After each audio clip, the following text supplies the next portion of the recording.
그 청교도의 추수감사절이라는 제목을 삼았습니다마는 우리가 부제로 어떻게 우리가 추수감사절을 준비할까 하는 그런 마음으로 오늘 설교에 임해 주시면 고맙겠습니다.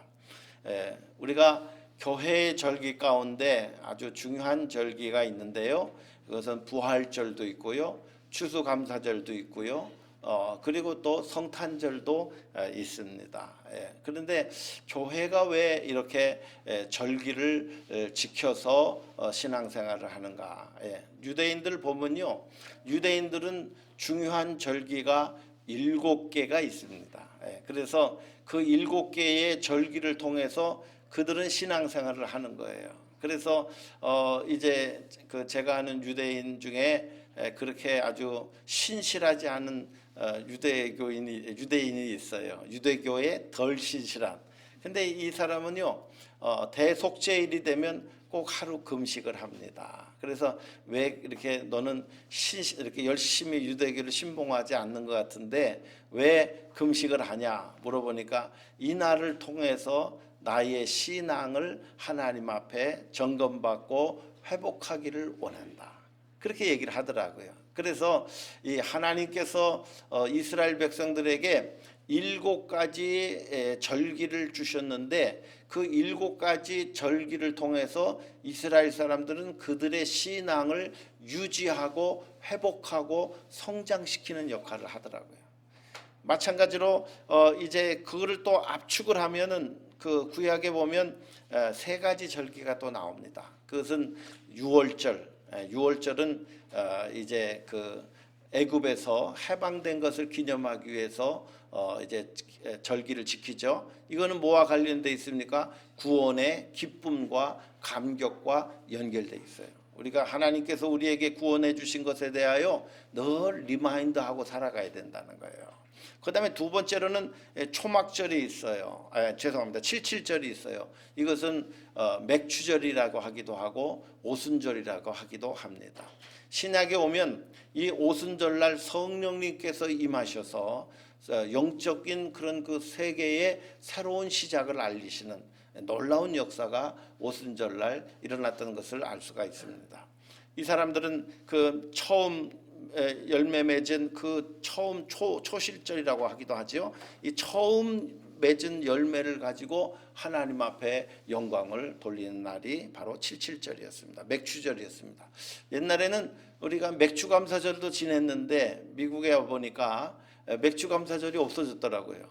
감사하는 절기가 하나 이렇게 빠진 것 같아요. 그래서 금년에도 할래다가 우리 목사님은 자꾸 이렇게 절기를 자꾸 강조하는가 이런 생각이 들으실 것 같아서 제가 이렇게 넘어갔습니다. 그 다음에 이제 마지막 하나 남은 것이 초막절이라고 하기도 하고요, 추수감사절이기도 합니다. 이 추수감사절 때에 그들은 초막을 지었고 광야에서 고난당하던 때를 생각하면서 그리고 거기서 그들이 이제 그 무교병을 먹었습니다. 쓴 나무를 먹기도 하고요. 그래서 조상들이 광야에서 고통당하던 때를 생각하며 한번 생각해 보세요. 지금 추수한 것이 너무 많아서 먹을 것이 잔뜩 쌓였는데 거기다가 이제 이 이스라엘 사람들은 이 추수감사절에 그들은 초막을 져놓고 그들의 조상들이 경험했던 고난에 참여하고 있는 거예요. 하나님께서 우리에게 베풀어 주신 은혜를 생각하면서 무엇을 생각해요? 우리 조상들이 고난받았던 것을 함께 잊지 않고 기억하고 있는 것을 알 수가 있습니다. 근대에 들어와서 추수감사절은 청교도들에 의해서 시작이 다시 되었습니다. 이 청교도들의 추수감사절은 자원하여 드린 감사절이었고요, 그들이 정말 최악의 고통의 상황 속에서 하나님 앞에 드린 추수감사절이었기 때문에 더 의미 있고 더 값진 추수감사절이었다, 이렇게 말씀을 드릴 수가 있습니다. 1620년 9월 달에 이제 메이플라워를 타고 이 청교도들이 종교 탄압을 피하여서 그들이 102명이 메이플라워를 타고 이제 미국으로 왔습니다. 그래서 미국으로 오면서 많은 어려움을 겪었는데요. 그럼에도 불구하고 그들은 제가 이제까지 잘 밝혀지지 않은 건데 그 플리머스라고 하는 곳에 제가 거기 한 두세 번 가봤습니다만은 그 보스턴 밑에 플리머스 항구가 있어요. 그 플리머스 거기에 도착을 해서 이 사람들이 하나님 앞에 계약문을 작성하고 그리고 거기다가 사인을 다 하고 이 신대륙에 도착해서 우리가 무엇을 할 것인지를 그들이 선언을 합니다. 그 내용의 전문은 이렇습니다. 하나님의 이름으로 아멘입니다. 하나님의 은혜를 따라 대영제국 프랑스 아일랜드의 왕이 된 신앙의 용어자 제임스 폐하의 충성된 국민인 우리는 하나님의 영광과 기독교의 신앙의 진흥, 우리의 왕과 조국의 명예를 위하여 버지니아 북부 지방의 최초의 식민지를 창설하고자 항해를 시도하였습니다. 여기 본 증서에 의하여 엄숙하게 상호 조약함으로 하나님과 각 개인 앞에서 계약에 의한 정치 단체를 만들어 이곳으로 공공의 질서와 안전을 촉진하고 그 위에 상기의 목적을 달성하기 위하여 법령의 제정과 제도 조직을 구성할 것입니다. 동등한 법령과 법률과 조례와 헌법과 행정부를 때때로 구성하며 이 모든 식민지의 일반적인 안전을 위하여 간편하게 적합하게 이루어져야 합니다. 우리는 모두 여기에 대하여 당연한 복종을 바칠 것을 계약합니다. 이에 우리의 이름으로 서명합니다. 1620년 11월 11일 날. 그래서 이들은 하나님의 이름으로 신앙의 자유를 위하여 서로를 이제 보호하고 서로를 위해서 법과 질서를 만드는 그런 그 조약에 서명을 하고 공동체적 규약이죠. 그리고 이제 플리머스에 내리게 됩니다. 12월 20날 그 플리머스 땅에 처음 내리게 되는데요. 101명이 내렸는데 너무너무 추운 거예요. 그리고 먹을 것이 없고 인디언의 습격이 시작이 되었습니다. 그래서 그 다음해인 이제 그 겨우 내내 가면서 하루에 2명, 3명씩 계속 죽어나갔어요. 그리고 절반 이상이 괴열병과 폐렴으로 돌아가시고 말았습니다. 그리고 이제 그 이듬해에 50명이 세상을 떠났고 그리고 남은 분들이 하나님을 향한 절대적인 신앙을 가지고 정말 하나님께서 이 땅을 우리에게 주신 땅이고 이 땅을 통해서 우리가 하나님께 영광을 돌리겠다고 하는 마음을 가지고 살아가는데요. 인디언들이 계속 공격을 하는 거예요. 네. 먹을 것도 없는데 그 먹을 것 남은 것 하나까지도 다 털어가는 거예요. 왜냐하면 인디언들도 먹을 게 없으니까요. 그러니까 막 다 털어가는 겁니다. 그래서 뜻밖의 그 중에 이제 그 인디언 부족 왕 중에서 이제 파노아그라고 하는 추장이 와가지고 우리가 이렇게 서로 죽이고 서로 그렇게 살지 말고 우리가 불가침 조약과 평화 조약을 맺자. 그렇게 이제 선포를 하고요. 그리고 인디언들과 그 청교도들이 평화 조약을 맺었습니다. 인디언들이 그들과 친구가 먼저 되자고 그렇게 한 거죠. 그렇게 해가지고 이제 그 밀과 옥수수를 경작하는 법을 가르쳐 주기도 하고요. 그리고 이제 먹을 것이 없으니까 이 사람들은 일주일에 3일씩 금식하면서 그렇게 하면서 이제 지냈습니다.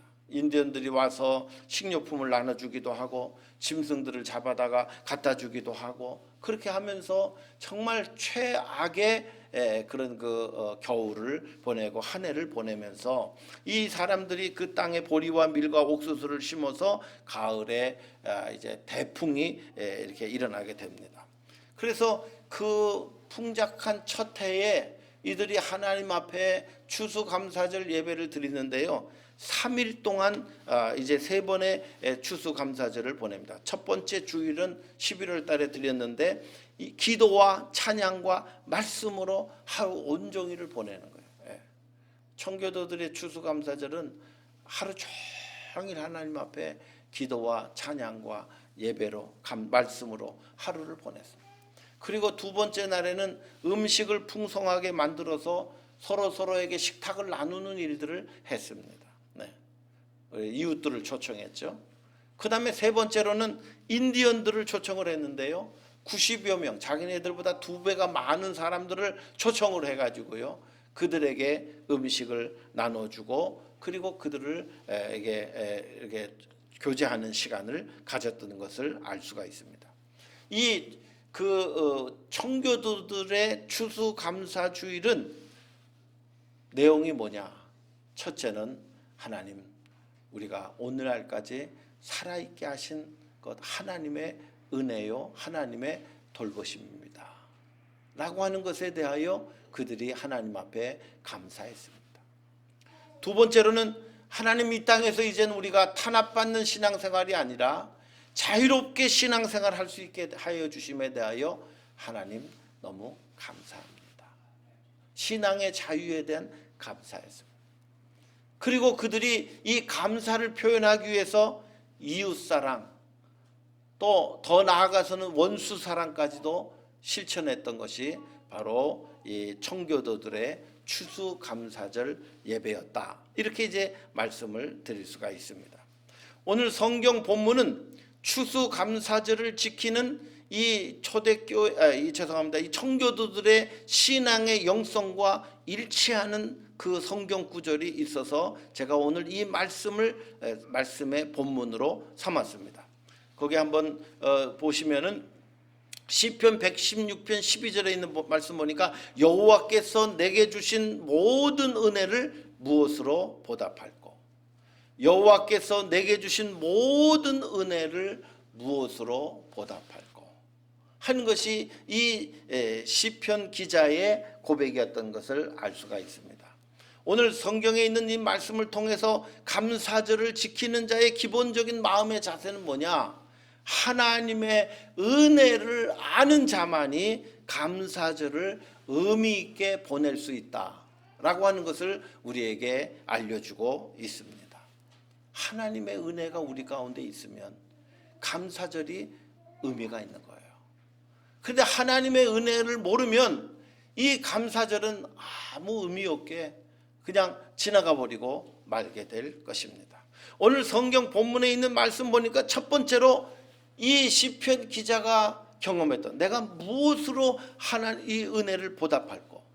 그 은혜가 뭐예요? 하나님을 향하여 이 은혜를 보답하고자 하는 마음이 생겼던 이유가 뭐냐면 첫 번째로 시편 116편 3절에 있는 말씀 보니까 고난 속에서 건져주신 하나님의 은혜를 이 시편 기자는 깊이 감사했습니다. 3절과 4절에 있는 말씀 보니까 사망의 줄이 나를 두르고 음부의 고통이 내게 미침으로 내가 환난과 슬픔을 만났을 때에 여호와 하나님께서 나를 구하시오니 내 영혼을 건지셨도다. 이렇게 이야기하고 있는 것을 알 수가 있습니다. 이 사람이 처했던 상황이 어떤 상황입니까? 죽을 것만 같은 상황.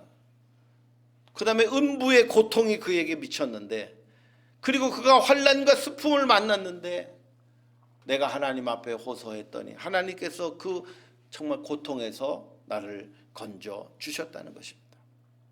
시편 116편 8절 한번 열어주세요. 거기 한번 다 같이 한번 읽어보겠습니다. 시작. 주께서 내 영혼을 사망에서 내 눈을 눈물에서 내 발을 넘어지심에서 건지셨나이다. 아멘. 우리 하나님은요, 여러분들을 향하여서 여러분들이 어려움 당할 때 하나님은 절대 여러분들을 외면하시는 분이 아니십니다. 상황이 좋을 때도 하나님께서 여러분과 함께 하시지만 특별히 여러분의 상황이 어렵고 힘들고 고통스럽고 죽을 것만 같을 때에도 우리 하나님을 바라보고 하나님을 의지하고 하나님을 소망하면 하나님께서는 그 믿음을 보시고 우리를 건져주시는 하나님이신 줄로 믿습니다. 두 번째로 이 시편 기자가 받았던 하나님의 은혜는 무엇이냐면은 기도에 응답하시는 하나님이십니다. 시편 116편 1절과 2절에 있는 말씀 보니까 하나님께서는 내 음성과 내 간구를 들으심으로 내가 하나님을 사랑합니다. 그 귀를 내게 기울이셨으므로 내가 평생에 기도하리로다. 어떤 분은 그렇게 얘기하셨습니다. 하나님은 기도하지 않는 자에게 응답하지 않으신다. 그렇게 얘기하셨어요. 우리 예수 믿는 사람들은 기도가 영적인 호흡입니다. 기도하는 사람은 영성이 살아있는 사람이요, 기도하지 않는 사람은 그 영적인 생명력이 죽어 있는 사람과 같습니다. 오늘 우리 하나님은 예수님은 요한복음 16장 24절에도 지금까지는 너희가 내 이름으로 아무것도 구하지 아니하였으나 구하라 그리하면 받으리니 너희의 기쁨이 충만하리라. 할렐루야. 우리 예수님께서 약속해 주셨어요. 너희가 이제까지는 내 이름으로 아무것도 구하지 아니하였으나 이제부터는 내 이름 대고 구하라는 것입니다. 예수님의 이름으로 기도합니다. 예수님의 이름의 능력이 있는 줄로 믿습니다. 예수님의 이름으로 기도하면 하나님께서 우리의 기도를 들으시고 우리의 기쁨을 충만케 해주시겠다고 말씀하고 있습니다. 저는 우리 교회가 기도가 차고 넘치기를 소원합니다. 기도할 때도 전심전력하여 기도할 수 있기를 바랍니다. 내가 하나님 앞에 전심전력하여 기도할 때에, 최선을 다하여 하나님 앞에 기도할 때에, 시간을 들여 하나님 앞에 기도할 때에 이 기도의 영성이 나뿐만이 아니라 우리의 가족에게, 우리의 교우들에게, 우리 교회 안으로 그 기도의 영성이 전파되고 더욱더 힘있는 교회로 나가게 될 줄로 믿습니다. 하나님의 은혜는 기도하는 사람들에게 경험되는 축복된 통로인 줄로 믿습니다.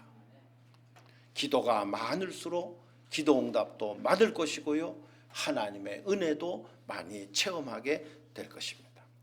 세 번째로 시편 116편 5절에 있는 말씀 보겠습니다. 다 같이 한번 읽어봅니다.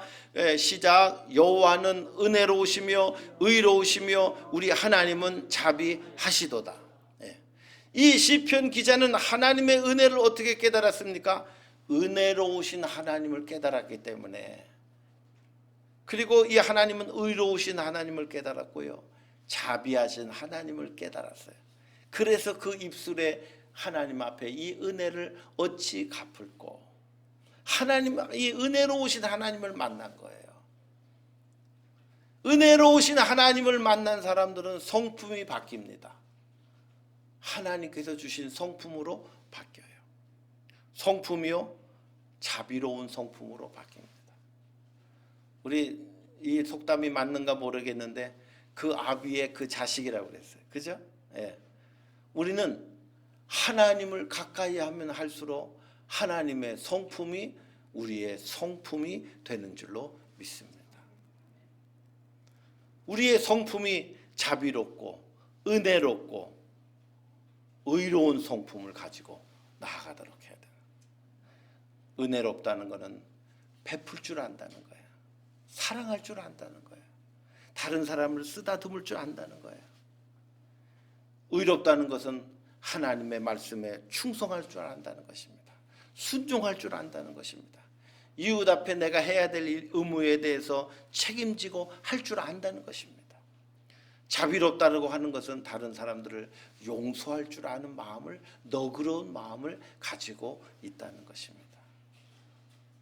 저는 여러분들이 하나님을 가까이 하시면 가까이 할수록 여러분의 영성과 여러분의 성품과 여러분의 생각과 여러분의 말씨까지도 여러분들 주님을 닮아가시기를 주님의 이름으로 축원드립니다. 네 번째로, 그가 우리를 사랑하시는 하나님을 경험했기 때문에 그는 하나님의 은혜에 보답할 길을 찾았습니다. 시편 116편 6절과 7절에 있는 말씀 보니까 여호와께서는 어리석은 자를 보존하시고 내가 낮았을 때에 하나님께서 나를 구원해 주셨으며 내 영혼아 내 평안함에 돌아갈지어다 여호와께서 너를 후대하심이로다 라고 얘기합니다. 이 시편 기자는 자기 스스로를 생각할 때 나는 어리석은 사람입니다, 행동해놓고 나서 금방 후회합니다. 저도 그래요. 말해놓고 아이고 내가 이런 말 할 필요가 없었는데 자꾸 후회할 때가 많아요. 나를 자책할 때가 많습니다. 내가 실수하여 말하고 내 자신을 통탄할 때도 많습니다. 다른 사람들이 나를 알아주지 않는 것 같아서 나는 참 마음이 비천해질 때가 있을 수도 있습니다. 그러나 하나님은 우리가 어리석다 할지라도, 우리가 부족하다 할지라도, 내 자신의 그 열등감에 내가 시달린다 할지라도 우리 하나님은 우리를 어떻게 하신다고요? 후대하여 주시는 하나님이신 줄로 믿습니다. 내가 어리석어도 나를 지혜롭게 해주시는 분이 하나님이시고, 나는 낮은 심정을 가졌지만 나를 높여주시는 분도 하나님이시고, 나를 선히 대해주시고 나를 정말 사랑해 주시는 그런 하나님, 그 하나님을 이 시편 기자가 경험했기 때문에 이 은혜를 내가 어떻게 갚을꼬, 그런 마음을 그가 갖게 되었다는 것입니다.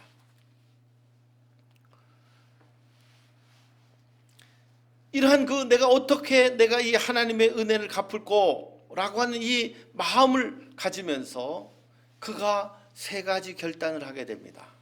한번 열어주세요. 시편 오늘 본문 12절로 17절까지 있는 말씀 큰 소리로 한번 읽겠습니다. 시작. 여호와께서 내게 주신 모든 은혜를 무엇으로 보답할꼬? 내가 구원의 잔을 들고 여호와의 이름을 부르며 여호와의 모든 백성 앞에서 나의 소원을 여호와께 갚으리로다. 내가 주께 감사제를 드리고 여호와의 이름을 부르리다. 아멘. 그랬습니다.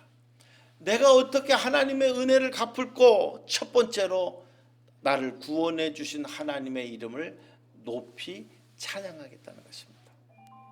하나님이 나를 구원해 주시고 이 죄 가운데 있는 나를 용서해 주시고 하나님의 자녀 삼아 주실 뿐 아니라 영원한 하늘나라에 들어갈 수 있는 은혜도 우리에게 허락하여 주셨는 줄로 믿습니다. 제가 우리 교회에 와서 첫 번째 제가 목회하는 목표는 무엇이냐면 여러분들이 구원의 확신이 있기를 바라는 것입니다. 여러분 가운데 가가 혹시 방문해서 제가 여러분들에게 꼭 드리고 싶은 말씀은 내가 오늘 죽어도 나는 하늘나라 갈 수 있습니다. 이 고백이 저와 여러분 가운데 꼭 나올 수 있기를 주님의 이름으로 축원합니다. 예수 믿는 사람들에게 하나님께서 이 땅에서뿐만 아니라 영원한 생명과 구원을 우리에게 허락해 주셨는 줄로 믿습니다. 저는 그게 첫 번째 목표예요. 여러분들이 예수 믿었는데 내가 죽을 때 구원받았을까? 염려하지 않기를 바라는 것입니다. 하나님의 이름을 찬양하고 우리가 부르는 그런 일들이 중요합니다. 두 번째로 나의 소원을 여호와께 갚으리로다. 이 이야기는 무엇이냐면 하나님의 은혜를 어떻게 갚아요? 내가 은혜 받았던 때를 생각하세요. 내가 은혜 받았을 때 내가 하나님 이렇게 살겠습니다. 마음에 결심한 것들이 여러분 있으시죠? 여러분 그 하나님 앞에 여러분이 마음에 결심했던 그 결심을 다시 한번 리마인드 해보시고 하나님 내가 그때 이렇게 주님 앞에 결심한 것 흔들리지 않게 하여 주시고 그것을 실천하며 살게 하여 주옵소서. 그리고 그 말씀대로 실천하고 사는 것이 하나님의 은혜를 갚아드리는 길인 줄로 믿습니다. 세 번째 오늘 성경에 있는 말씀 보니까 은혜를 무엇으로 보답할꼬? 내가 주님 앞에 감사 예배를 드리며 여호와의 이름을 높여 드리겠습니다 라고 얘기하고 있습니다. 최상의 추수감사의 감사제는 내가 하나님의 은혜를 무엇으로 보답할꼬 하는 마음으로 하나님 앞에 나와 예배하는 것입니다. 다음 주에 우리 추수감사절 예배를 드릴 때에 내가 하나님의 은혜를 무엇으로 갚을꼬 하는 그 심정을 가지고 나와서 하나님 앞에 예배드리시기를 주님의 이름으로 축원드립니다. 최상의 감사 예배는 청교도들도 그랬지만은 오늘 시편 기자가 말했던 것처럼 고난 중에서도 내게 응답하시는 하나님을 믿고 하나님 앞에 감사의 예배를 드리는 신앙이 되시기를 주님의 이름으로 축원드립니다. 시편 50편 14절과 15절에 있는 말씀 보니까 감사로 하나님께 제사를 드리며 지극히 높으신 자에게 내 소원을 갚으며 환난 날에 나를 부르라 내가 너를 건지리라 내가 나를 영화롭게 하리로다 하신 그 하나님의 말씀을 우리가 믿으며 하나님 앞에 감사로 예배를 드리는 자에게 우리가 환난 가운데 있다 할지라도 그 환난에서 건져주시는 하나님의 능력과 기적을 경험하게 될 줄로 믿습니다. 내 형편과 내 처지가 이렇게 별로 어렵고 힘든데 내가 어떻게 하나님 앞에 감사할 수 있을까? 가만히 생각해 보면요, 우리 감사는요 발견하는 것입니다. 감사는요 깨달아지는 것입니다. 그러니까 우리가 어떠한 형편과 처지에 있다 할지라도 하나님 앞에 감사할 줄 아는 신앙을 갖는 것이 구원받은 자의, 은혜 받은 자의 마땅한 도리인 줄로 믿습니다. 저는 이번 금년도 추수감사 주일이 여러분에게 있어서 최선의 감사의 주일이 되는 그런 절기가 될 수 있기를 소망합니다.